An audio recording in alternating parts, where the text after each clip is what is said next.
मुख्यमंत्री को ज्ञापन सौंपने जा रहे आम आदमी पार्टी के पदाधिकारियों को सिविल लाइन थाने में पुलिस ने किया गिरफ्तार। मुख्यमंत्री के रीवा आगमन पर मुख्यमंत्री को कई मांगों का ज्ञापन सौंपने जा रहे आम आदमी पार्टी के पदाधिकारी को सिविल लाइन पुलिस ने किया गिरफ्तार। आम आदमी पार्टी के पदाधिकारी ने विभिन्न मांगों को लेकर मीडिया को दी जानकारी। आइए जानते हैं क्या थी आम आदमी पार्टी की प्रमुख मांगे। जी, आज आप लोग को पुलिस ने गिरफ्तार किया, क्या मामला था पूरा?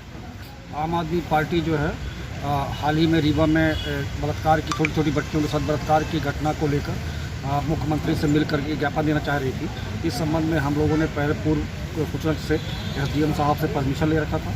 एसडीएम साहब ने परमिशन 7 लोगों को, आम आदमी पार्टी के पदाधिकारियों को मुख्यमंत्री साहब से मिलने के लिए अनुमति दे रखी थी। उस सूचना को हम लोगों ने पुलिस के सीएसपी साहब को सूचना दे रखी थी कि हमको आज मुलाकात करनी है। और ये तय कार्यक्रम था कि आप मुख्यमंत्री जी से, क्योंकि उनका रोड शो चल रहा था और रोड शो में हर जगह उनका पंडाल लगा हुआ था, जिन लोगों से मिलना चाह रहे थे, तो उसी तरह में हम लोग भी मिलना चाह रहे थे और ज्ञापन दे रहे थे कि भैया रीवा सहित अन्य जिलों में भी बहुत आपराधिक घटनाएं हो रही हैं, कोई कंट्रोल नहीं है, लॉ एंड ऑर्डर जो है अस्त व्यस्त हो चुका है। इस संबंध में हम लोगों के पास पूर्व से परमिशन थी।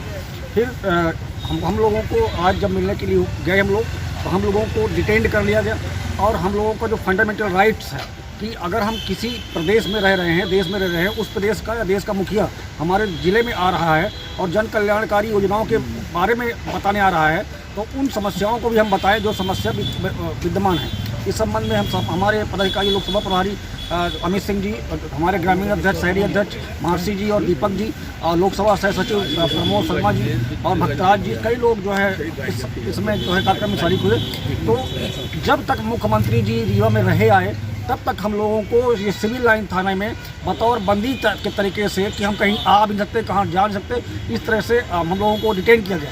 ये तो आईपीसी के 342 का उल्लंघन है कि भैया किसी को जो आज़ाद है वो कोई क्राइम नहीं किया हुआ है, कोई पार्टी ने कुछ अपराध थोड़ी किया हुआ था, हमारे पार्टी के पदाधिकारी ने कोई अपराध थोड़ी किया हुआ था कि आप जो है थाने में जाके उसको बंद कर दें, वो कहीं थाने से निकल भी नहीं पाए, अपनी आवाज़ भी किसी के समझ राइट्स वो स्टे कर सकते हैं सीएम के दौरे में। इलीगल डिटेंशन हुआ, हमारी बात कहने से हमको रोका गया। जबकि इतना ही नहीं, ये पुलिस डिपार्टमेंट के हक की भी बात। हमारा बिंदु क्रमांक 7 में हम मांग कर रहे हैं कि जो रुके हुए प्रमोशंस हैं, मध्य प्रदेश में डीपीसी नहीं हो रही है, इस बात के लिए एकमात्र व्यक्ति जिम्मेदार है सीएम शिवराज सिंह चौहान, जो प्रदेश के मुखिया हैं। क्यों डीपीसी नहीं हो रही, क्यों प्रमोशन रुके हुए हैं, क्यों प्रदेश के सारे पदों में प्रभारियों की नियुक्ति हो रही है? डिपार्टमेंट चाहे राजस्व हो चाहे पुलिस डिपार्टमेंट बैठ गया है। प्रमोशंस इसलिए रुके हुए हैं कि जो सुप्रीम कोर्ट में मुकदमा था प्रमोशन में आरक्षण का, उसमें शिवराज सिंह का आज तक जवाब नहीं गया उस याचिका में। इस कारण पूरे प्रदेश में सभी कर्मचारियों के हकों को मारा जा रहा है।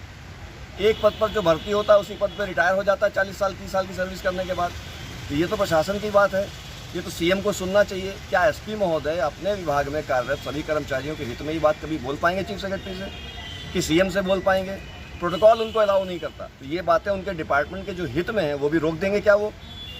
वो जिम्मेदारी लेंगे अगर हमको रोकने के बाद कि वो करेंगे सबके प्रमोशन की पैरोकारी? डीपीसी की क्यों नहीं हो रही? खुद एसपी साहब की डीपीसी नहीं हो रही।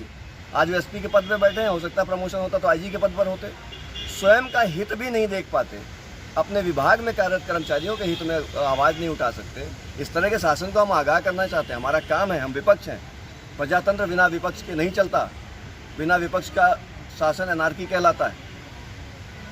तो हमारी आवाज़ें उठनी चाहिए थी, हम सब इसीलिए वहाँ एकत्र हुए थे। प्रजातांत्रिक आवाज़ों को दबाया जा रहा, लोकतंत्र की हत्या की जा रही है, न केवल मणिपुर में, मध्य प्रदेश में भी। ये किसके इशारे पे किया जा रहा है, आपको क्या लग रहा है? इशारा क्या, सारा प्रशासन शामिल है, जो शासन के साथ चलने के लिए या शासन की जो ज़रूरतें हैं सही आईना नहीं दिखाते। जो रीवा दिखाया जा रहा सीएम को, सच्चा रीवा नहीं। कभी नेहरू बस्ती में गए हैं क्या? कभी निराला नगर बस्ती में गए? कभी रानी तालाब की बस्ती में गए? वहाँ दिखाए ना डेवलपमेंट होता हुआ रीवा। ये 4 रोडों में, फ्लाईओवर में पोस्टर पोस्ट देने से रीवा डेवलप हो जाएगा? चुनाव सामने है और आप लोग के मनोबल को नीचा किया जा रहा है। कहीं ये पार्टी का, बीजेपी वालों का ये कोई षड्यंत्र नहीं कि जो विपक्षी पार्टियों का मनोबल डाउन किया जा रहा है? जनता तो जाग चुकी है, जनता जानती है कि ये हो रहा है। शासन की चाटुकारिता करके 2 पैसा कमाने वालों के स्टॉल लगाए गए हैं, जो शासन से लाभान्वित होने वाले लोग हैं। पर शासन से लाभान्वित कितना प्रतिशत आदमी है? 1% 2%। बाकी 98% रीवा की जनता जानती है कि हो क्या रहा है। वो अत्यधिक तकलीफ में, नशा, शराब, अपराध, 13 साल की बच्ची मैयत से आ रही है, रीवा अस्पताल में भर्ती है। एक पूरा जिला, सांसद गणेश सिंह का इतना लंबा कार्यकाल में एक अस्पताल ऐसा नहीं हो पाया कि बलात्कार पीड़िता का वहाँ इलाज हो सके, रेफर किया जा रहा रीवा। शर्म की बात है सतना में। और उस पर कार्रवाई क्या हो रही है? आप कोई कीमत तय कर देते हो क्या कि हम 40,000 दे देंगे, 50,000 दे देंगे, 1 करोड़ दे देंगे? बलात्कार की कोई कीमत सेट करेगा क्या? वो पैसा कहाँ से आ रहा? भाजपा की जेब से थोड़ी आ रहा। हम सब टैक्स पेयर का पैसा, बलात्कारी जो है, जो इसका बलात्कार किया गया है उसके हक में टैक्स पेयर का पैसा जा रहा है। लापरवाही प्रशासन की, लापरवाही शासन की, लापरवाही शिवराज सिंह की। अब पैसा टैक्स पेयर क्यों देगा? ये सब बातों में बहुत गंभीरता से जागरूकता लानी पड़ेगी समाज में। उसके बाद देश आगे बढ़ेगा उस दिशा में जो दिशा उनके लिए लाभकारी है।